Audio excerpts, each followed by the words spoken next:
Good morning friends, welcome to the prelims booster session. आज का पहला टॉपिक है surge in fossil fuels financing by global banks. Topic economy और environment दोनों के लिए इंपॉर्टेंट है।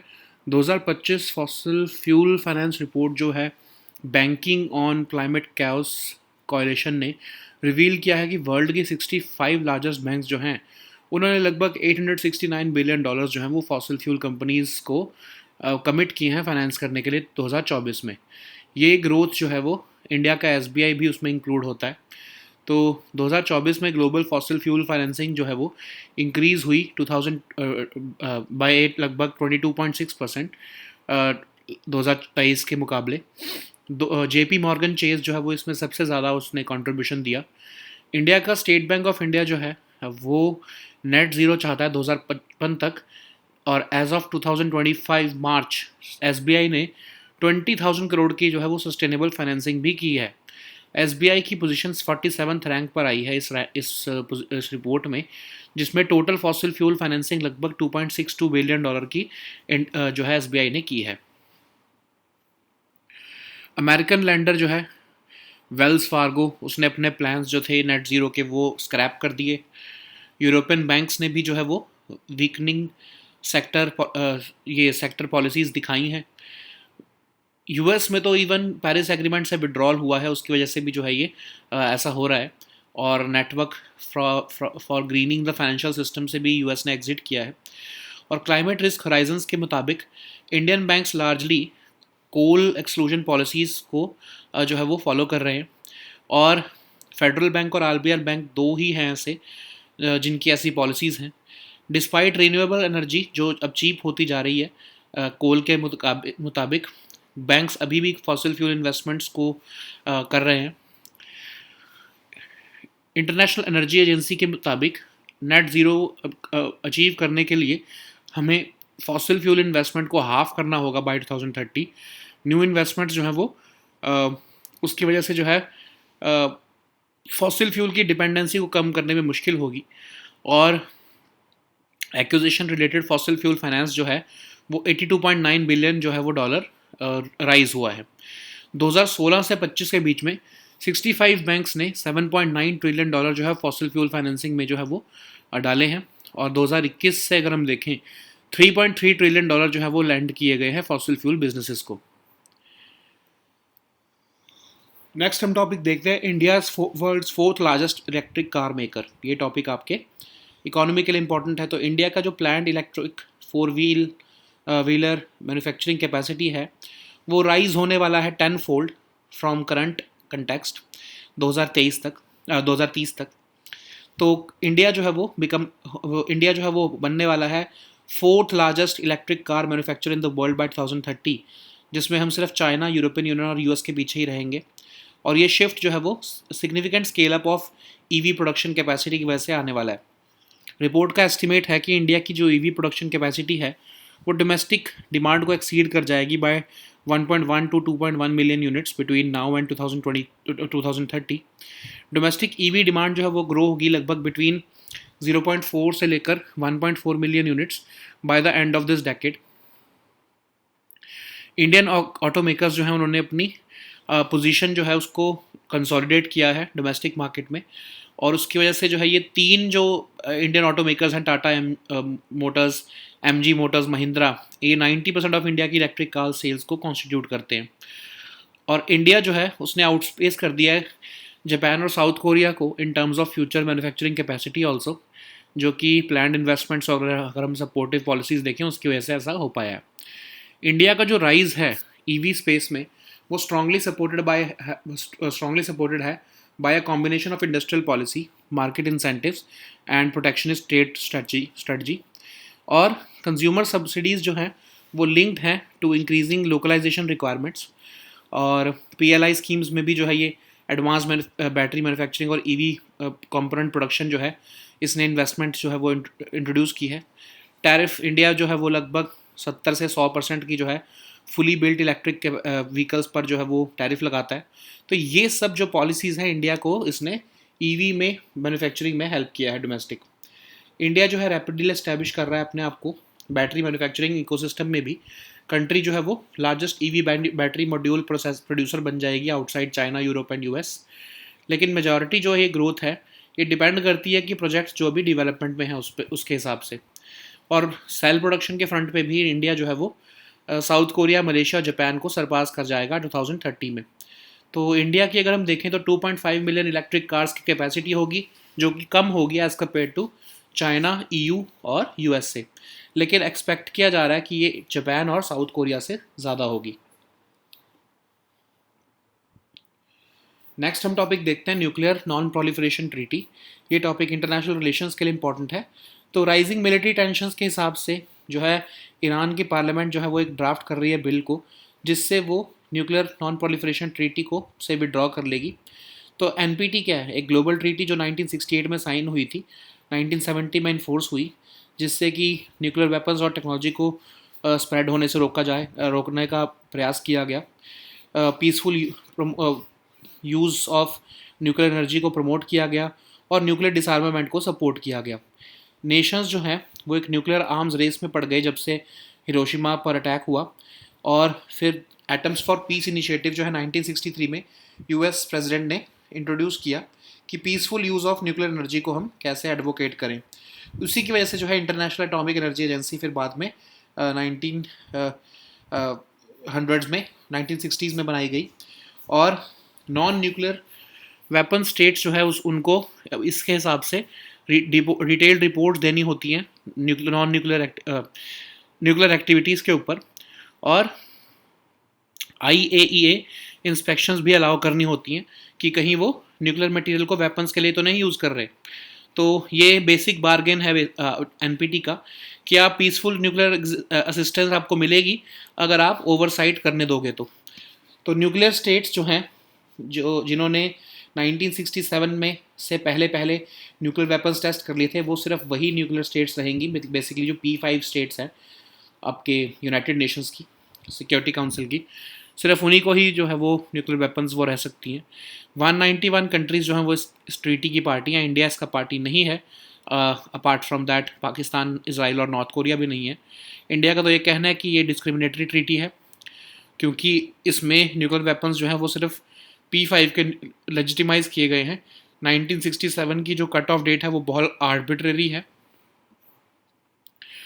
अब आर्टिकल जो 110 है इस ट्रीटी का, वो अलाउ करता है कि कोई कंट्री जो है वो ड्रॉ कर सकती है इस ट्रीटी से, लेकिन उसको सभी ट्रीटी पार्टनर्स को बताना होगा। UN सिक्योरिटी काउंसिल को कम से कम 3 महीने का एडवांस नोटिस देना होगा। ईरान ने 1970 में इस ट्रीटी को ज्वाइन किया था और पहली बार 20 साल में IAEA के बोर्ड ऑफ गवर्नर जो है उन्होंने रिसेंटली कहा है कि ईरान जो है वो फॉलो नहीं कर रहा है इसकी रिक्वायरमेंट्स को।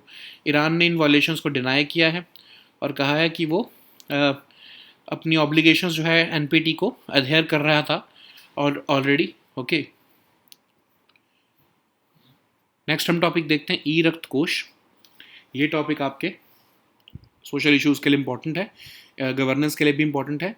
तो सेंट्रल हेल्थ मिनिस्ट्री जो है वो इंटीग्रेट करने लगी है कंट्री का रेयर डोनर रजिस्ट्री को national online platform for blood bank management e Rakt Kosh के साथ। तो ये online blood bank management system है नेशनल हेल्थ मिशन के अंडर। ऑफिशियल पोर्टल है ये सभी ब्लड रिलेटेड सर्विसेज का इंडिया में। तो ये डिटेल्स देता है ब्लड अवेलेबिलिटी की, ब्लड बैंक्स की, ब्लड डोनेशन कैंप्स की अक्रॉस द कंट्री। लगभग 3800 ब्लड सेंटर्स जो हैं इस पर रजिस्टर्ड हैं।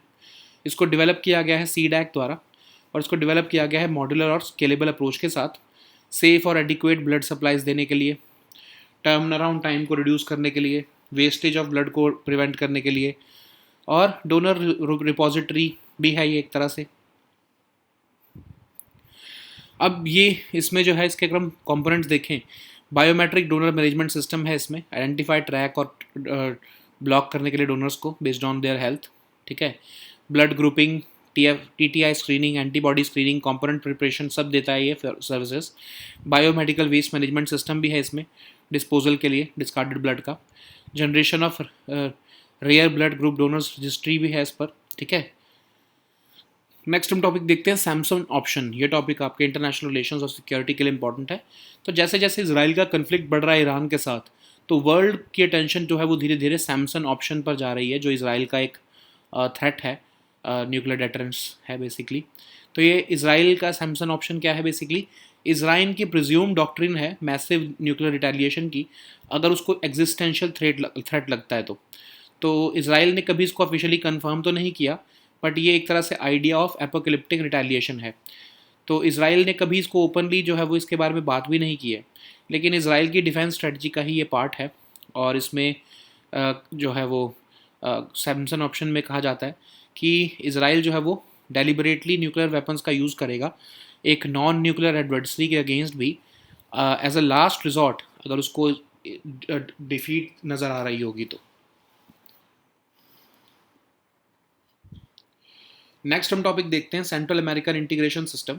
ये टॉपिक भी आपके इंटरनेशनल रिलेशंस के लिए इंपॉर्टेंट है।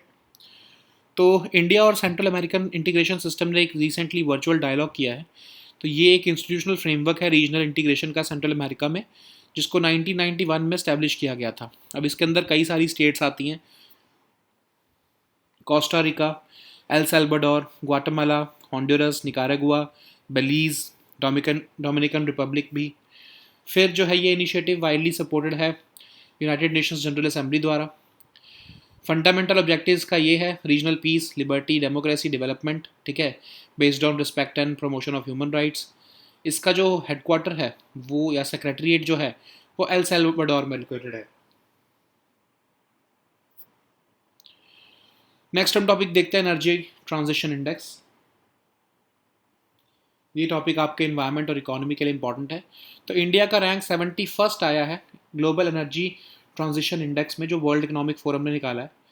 तो ये कंट्री का जो फाइनल ईटीआई स्कोर है ये वेटेड कॉम्पोजिट ऑफ टू सब इंडाइसिस पर डिपेंड करता है, सिस्टम परफॉर्मेंस और transition readiness. System performance basically equity, security, sustainability dimensions को पर डिस्ट्रीब्यूटेड है। ट्रांजिशन रेडीनेस जो है वो कोर इनेबलर्स और इनेबलिंग फैक्टर्स जो हैं कुछ उन पर डिपेंडेंट है। तो जो ये एनर्जी ट्रांजिशन इंडेक्स है ये कंपैरेटिव फ्रेमवर्क है नेशनल एनर्जी सिस्टम्स को जो है वो असेस करने के लिए। स्वीडन ने इस लिस्ट को टॉप किया है। इंडिया और चाइना जो है उसमें सबसे ज़्यादा इंप्रूवमेंट देखी गई है अमंग लार्ज इकोनॉमीज़। इंडिया ने प्रोग्रेस बनाई है, दिखाई है लोअर करने में एनर्जी इंटेंसिटी को और मीथेन एमिशंस को भी, ठीक है। नेक्स्ट हम टॉपिक देखते हैं विनीत जोशी पैनल। ये टॉपिक आपके गवर्नेंस के लिए इंपॉर्टेंट है। सेंटर ने रिसेंटली कॉन्स्टिट्यूट किया है एक पैनल जो कि हेडेड है by higher education secretary Vineet Joshi, जाकि वो मेजर्स बताएं कि कैसे जो है स्टूडेंट्स की डिपेंडेंसी कोचिंग सेंटर्स पर कम की जाए। तो ये एक 9 मेंबर पैनल है, ठीक है। ब्रेनस्टॉर्म करेगा ये करंट स्कूलिंग सिस्टम के अंदर जो गैप्स हैं उसको एड्रेस करने के लिए, ताकि जो डिपेंडेंसी है स्टूडेंट्स की कोचिंग सेंटर्स पर उसको कम किया जा सके। तो उन्होंने कहा है कि धीरे धीरे ये डमी स्कूल्स इमर्ज हुए हैं और फुल टाइम कोचिंग जो है वो फॉर्मल स्कूलिंग की कॉस्ट पर आ रही है। और पैनल का जो है एनालाइज करेगा कि क्वालिटी हायर एजुकेशन की डिमांड जो है वो उसको कैसे कैसे जो राइज हो रही है, और ये लिमिटेड अवेलेबिलिटी ऑफ सीट्स जो हैं वो ये जो इम्बैलेंस होता है इसका वो कैसे कोचिंग इंस्टीट्यूट्स को फ्यूल करता है। तो इफेक्टिवनेस और फेयरनेस ऑफ कॉम्पिटिटिव एग्जामिनेशंस को भी जो है ये स्टडी करेगा और उसका क्या इन्फ्लुएंस होता है ग्रोथ ऑफ कोचिंग इंडस्ट्री में, ठीक है। नेक्स्ट हम टॉपिक देखते हैं B2 स्पिरिट स्टेल्थ बॉम्बर। ये टॉपिक सिक्योरिटी के लिए इंपॉर्टेंट है। तो एक मेजर मिलिट्री एस्केलेशन हुई है जब यूएस ने recently B2 spirit stealth bombers का इस्तेमाल करते हुए ईरान पर प्रिसिशन स्ट्राइक्स की हैं। ये यूएस का लॉन्ग रेंज स्टेल्थ बॉम्बर है। 1989 में पहली बार उड़ा, लेकिन 1993 में ये यूएस एयरफोर्स को दिया गया। नॉर्थरॉप ग्रनमैन कॉरपोरेशन ने इसको बनाया है। $2.1 बिलियन का एक है ये। वर्ल्ड का मोस्ट एक्सपेंसिव मिलिट्री एयरक्राफ्ट है ये। लो ऑब्जर्वेबिलिटी, ऑल ऑल्टीट्यूड कैपेबिलिटी के लिए जाना जाता है और इसको कन्वेंशनल रडार से डिटेक्ट नहीं किया जा सकता। जो है क्रू मेंबर्स चाहिए होते हैं इसको उड़ाने के लिए, और इसमें 4 टर्बोफैन इंजन्स है। 628 माइल्स या फिर 1010 किलोमीटर पर आवर की इसकी टॉप स्पीड है। 11,000 तक ये किलोमीटर तक ये बिना रिफ्यूलिंग के ये जो है ये फ्लाई कर सकता है। और इसको जो है वो मिड एयर या फिर एरियल रिफ्यूलिंग भी कर सकते हैं। तो मतलब बेसिकली ये दुनिया के किसी भी टारगेट पर तक ये पहुंच सकता है virtually. So now let us see all these topics in English. So the first topic is surge in fossil fuels financing by global banks. This topic is important for your environment and economy section. So 2025 fossil fuel finance report by Banking on Climate Chaos Coalition has revealed that world's 65 largest banks collectively committed $869 billion to fossil fuel companies in 2024, which also includes the SBI from India. So global fossil fuel financing has increased by 22.8% in 2024 as per the last year of 2023. So JP Morgan Chase has topped this list. SBI, which aims for net zero and even extended 20,000 crore plus for sustainable financing, has risen to the position of 47th rank with a total fossil fuel financing of $2.62 billion. American and European banks are also weakening their this renewable sector policies. Why? Because especially in US, they have withdrawn from the Paris Agreement. They have also exited the network for greening the financial system. Indian banks are largely lacking coal exclusion policies. Only Federal Bank and RBL Bank have such policies. Despite renewables now being cheaper than coal, banks continue fossil fuel investments. As per International Energy Agency's report, achieving net zero by 2050 demands halving the fossil fuel investment by 2030. New investments risk locking economies into decades of fossil fuel dependency. So, acquisition related fossil fuel financing has also risen by $83 billion almost. And between 2016 and 2025, 65 banks have contributed $7.9 trillion in fossil fuel financing. And since 2021, 3.3 trillion have been lent to fossil fuel businesses. So the next topic is India is world's fourth largest electric car maker. This topic is important for your environment section and also your economy section. So India's planned electric four-wheeler manufacturing capacity is set to rise tenfold to 2.5 million, according to the research by Rhodium Group. So country is expected to become the fourth largest electric car manufacturer in the world by 2030, just behind China, EU, and US. So this is basically shift is driven by a significant scale up in EV production capacity by India, proactive government policies, and strategic protectionist measures to support the domestic players. So, India's EV production capacity will exceed domestic demand by 1.1 to 2.1 million units between now and 2030, while domestic EV demand is expected to grow between zero point 0.4 to 1.4 million units by the end of this decade, but it still falls short of the planned production capacity.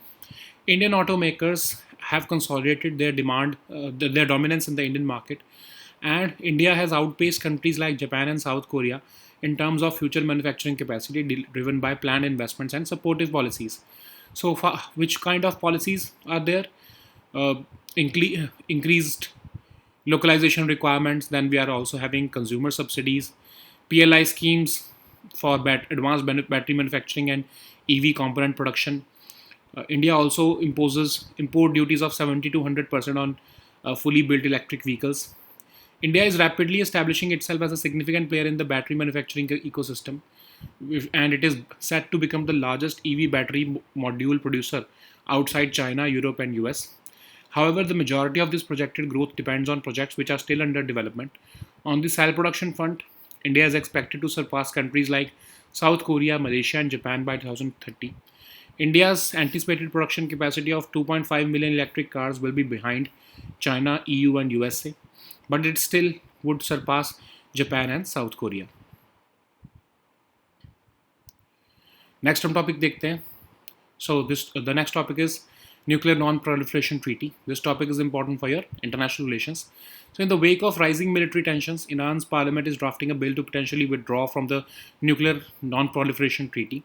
So this NPT is a global treaty which was signed in 1968 and enforced in 1970 to prevent the spread of nuclear weapons, promote the peaceful uses of nuclear energy, and support the nuclear disarmament. So after the bombings in Japan, nations began a nuclear arms race. But for that, Atoms for Peace initiative was launched by US President for the peaceful use of nuclear energy, and it paved the formation of the International Atomic Energy Agency. So non-nuclear weapon states must submit detailed reports on nuclear activities as per this NPT, and they must allow IAEA inspections to prevent diversions of nuclear materials for weapons. So basically, if you allow oversight by IEA, then you can have peaceful nuclear resistance. Nuclear states are those who tested the nuclear weapons just before 1967. So basically, the P5 countries are the nuclear weapons which have been recognized. 191 countries are party to this treaty. India does not uh, recognize this treaty because it opposes the discriminatory nature of this treaty. And the criticism is also that this treaty is discriminatory as it has legitimized nuclear weapons only for the P5. The 1967 cutoff date is also arbitrary. Under Article 10 of the NPT, a country may withdraw if extraordinary events jeopardize the supreme national interests. It must also notify all parties and UN Security Council 3 months in advance. Iran had joined this treaty in 1970, and for the first time in nearly 20 years, IAEA Board of Governors recently censured Iran, but Iran has denied the violation, stating that it has adhered to the state safeguards obligated under the NPT. So the next topic is E-Rakt Kosh. This topic is important for your governance section. So Central Health Ministry is looking to integrate the country's rare donor registry with the national online platform for blood bank management and blood availability information called E-Rakt Kosh. So E-Rakt Kosh is an online bank management system implemented under the National Health Mission. It is the official portal for all blood-related services in India. It provides details on blood availability, blood banks, and blood donation camps across the country. More than 3,800 blood centers are registered on E-Rakt Kosh from across the country, and it has been developed by the CDAC. It has been developed with a modular and scalable approach for safe and adequate blood supplies, reduced turnaround time, preventing the wastage of bloods, restricting the professional donors, networking of blood banks, donor repository. So it has biometric donor management system for identifying, tracking, and blocking donors based on their health, donation history, etc. It provides features like blood grouping, TTI screening, antibody screening, component preparation, okay, biomedical waste management system for disposal of discarded blood, generation of rare blood group donor registries, and the generation of regular repeat donors, okay. So the next topic is Samsung option. This topic is important for your international relations. So as Israel's conflict with Iran escalates and threats loom from multiple regional actors, the world's attention is once again drawn to the Samsung option, which is basically Israel's veiled threat. Uh, this is Israel's presumed doctrine of massive nuclear retaliation in the event of an existential threat to Israel. Israel has never officially confirmed this doctrine, but it is basically an idea of apocalyptic retaliation. So it is an active element of Israel's defense strategy, hinted at over decades by former officials. So under the Samsung option, nuclear weapons would be deliberately used against a non-nuclear adversary as a last resort to prevent an Israeli defeat. Okay. So the next topic is Central American integration system. This topic is important for your international relations. So India and Central American integration system have held a virtual dialogue recently. This Central American integration system is an institutional framework for regional integration in Central America. So it was established in 1991 and it was created by the states of Costa Rica, El Salvador, Guatemala, Honduras, Nicaragua, Belize, and Dominican Republic joined as full members recently. This initiative was widely supported by the UN General Assembly also. The fundamental objective is to realize the regional peace, liberty, democracy, and development based firmly on the respect and promotion of human rights. Its secretariat is located in the Republic of El Salvador. So the next topic is Energy Transition Index. This topic is important for your economy section. India has been ranked 71st on Global Energy Transition Index of the World Economic Forum. So a country's final ETI score is based on two sub indices: system performance and transition readiness. And this index offers a comparative framework from which to assess the national energy systems and track energy transition progress. Sweden has topped this list. India and China are experiencing the greatest overall improvement among large economies as per this index. India has also made progress in lowering energy intensity and methane emissions. The next topic is Vineet Joshi panel. This topic is important for your governance section. Center has recently constituted a panel called headed by the Higher Education Secretary Jivneet Joshi to suggest measures to reduce dependency of students on coaching centers.